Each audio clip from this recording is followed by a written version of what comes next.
அனைவருக்கும் வணக்கம். தாவேக்கா நபர்கள் இதை பார்க்குறீங்க அப்படின்னா கண்டிப்பாக ஷாக்காக இருக்கும். ஆனால் சொல்ல போகிற செய்தி உண்மை. என்ன அப்படின்னா தாவேக்கா அமைச்சரவையில் ஒரு பெரிய மாற்றம் நடக்க போகுது. ஸோ இந்த விஷயத்துக்கு ஷாக்காக தேவையில்ல. ஒரு தப்பு நடக்குது அப்படின்னா தமிழக வெற்றிக் கழகம் தலைமை வந்து உடனடியாக நடவடிக்கை எடுக்கிறாங்க. அமைச்சராக இருந்தாலும் பார்க்காம வெளியேற்றுறாங்க, தூக்கி அடிக்கிறாங்க அப்படின்னு இந்த விஷயத்த ஒரு பாசிட்டிவாகவே பார்க்கலாம். 3 அமைச்சர்கள் வந்து வெளியேற்றப்படுவாங்க, இல்லை துறை மாற்றப்படுவாங்க அப்படிங்கிற செய்தி வெளியாயிருக்கு. ஒவ்வொருத்தவங்களா பார்த்துருவோம்.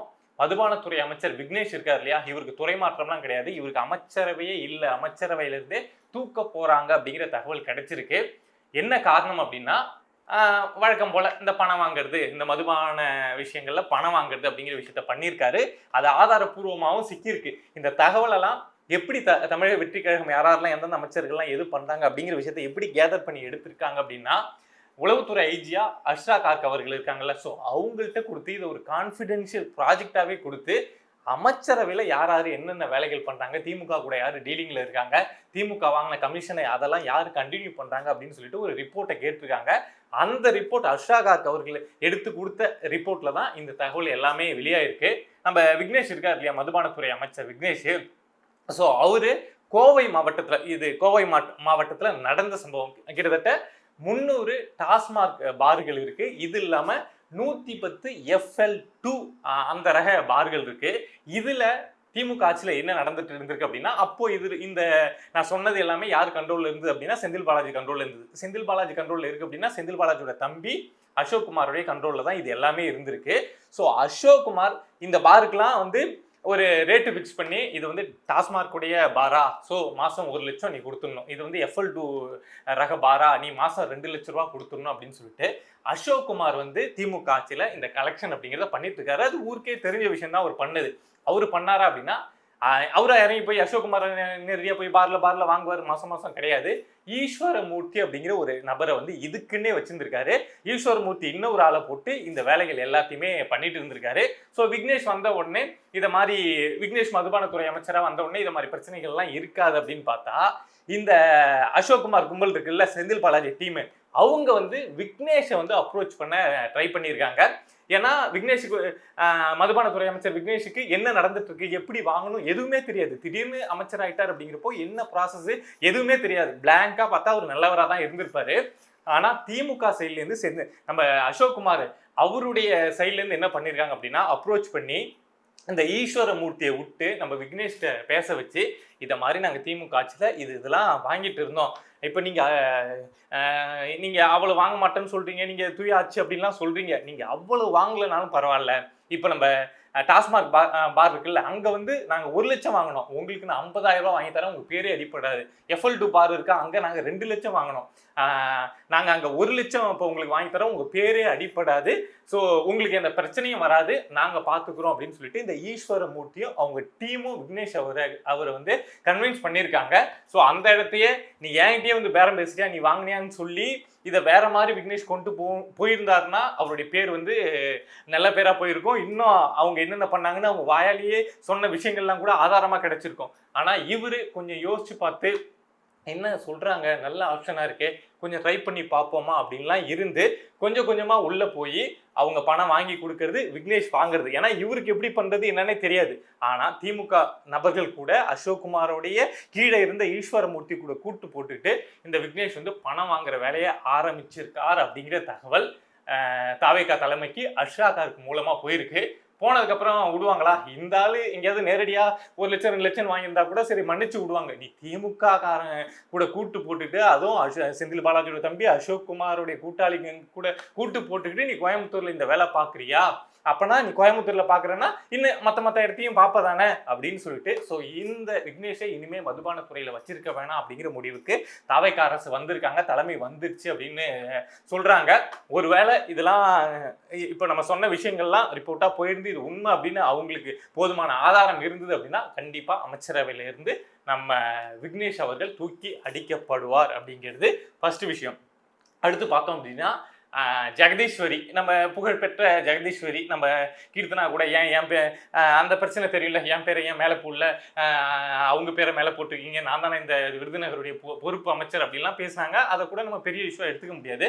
பட் அதுக்கப்புறம் ஒரு ஆடியோ ஒன்று லீக் ஆச்சுல, அவங்க கட்சிக்காரங்களையே மிரட்டினது, என் தொகுதிக்குள்ள அவன் எப்படி வர்றதுன்னு கேட்டது, ஜட்டிய கட்டி விட்டு அடிப்பேன் அப்படின்னு ஒரு பெண் அமைச்சர் பேசுறது. ஸோ இந்த விஷயங்கள் இருக்குல்ல, இந்த விஷயத்த தாவேக்கா அப்போ வந்து சைலண்டா விட்டுட்டாங்க. என்ன நடந்தது, ஏன் இந்த அமைச்சர் இப்படி பேசுனாங்க, கட்சிக்குள்ள என்ன பிரச்சனை அப்படிங்கிறதெல்லாம் வெளியில எதுவும் நமக்கு யாரும் பேசி கேட்கல. பட் உள்ள வந்து என்ன போயிருக்கு, இந்த ஜெகதீஸ்வரி என்ன பண்ணியிருக்காங்க அப்படின்னு சில ரிப்போர்ட்ஸ் எடுத்திருக்காங்க.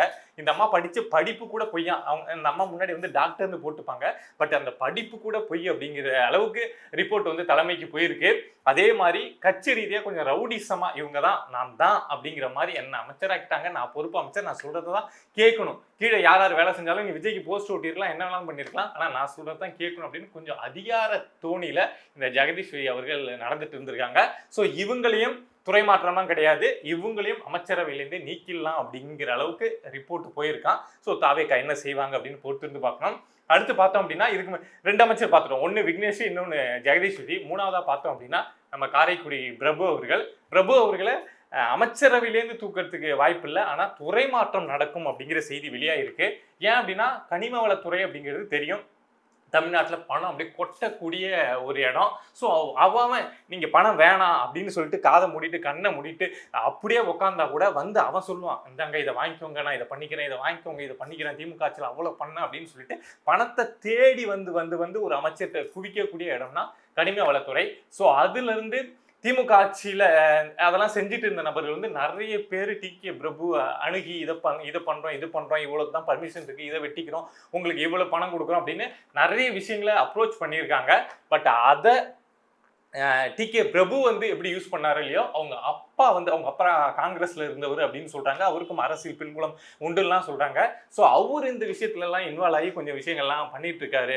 ஸோ கனிம வளத்துறை அப்படிங்கிறது எங்க இருந்து வேணாலும் நீங்க கன்னியாகுமரியில தொடங்கி நீங்க இங்க திருவள்ளூர் வரைக்கும் எங்க எடுத்தீங்கன்னாலும் எல்லா இடத்திலிருந்து பணம் வரக்கூடிய ஒரு இடம். ஸோ அதுல வந்து டிகே பிரபுவுடைய அப்பாவை வந்து கொஞ்சம் இன்வால்வ் ஆகி இந்த மாதிரி விஷயங்கள் பண்ணிட்டு இருக்காரு. ஸோ குடும்பம் இன்வால்வ் ஆகுறது. இப்போ டிகே பிரபு இன்வால்வ் ஆகுறாருன்னா கண்டிச்சு இது மாதிரிலாம் பண்ணக்கூடாது, நாம சரியா தான் இருக்கணும்னு தலைமை சொல்லலாம். ஆனால் அவங்க அப்பா இன்வால்வ் ஆகுறாரு, இவங்க மச்சான் இன்வால்வ் ஆகுறாரு அப்படிங்கிற செய்தி போச்சுன்னா தலைமை என்ன பண்ணோம், இது ஒன்றும் செட் ஆகாது, இந்த ஆளை மாத்திடலாம் அப்படிங்கிற ஒரு முடிவுக்கு தானே வரும். ஸோ அதை மாதிரி டிகே பிரபு மேல நம்பிக்கை இருந்தாலும் குடும்பம்லாம் இதில் இன்வால்வ் ஆகாததுனால ஸோ இவர் வந்து துறை மாற்றம் பண்ணிடலாம் அப்படிங்கிற ஒரு இடத்துக்கு தாவேக்கா அரசு வந்திருக்காங்க அப்படிங்கிற செய்தி வெளியாகுது.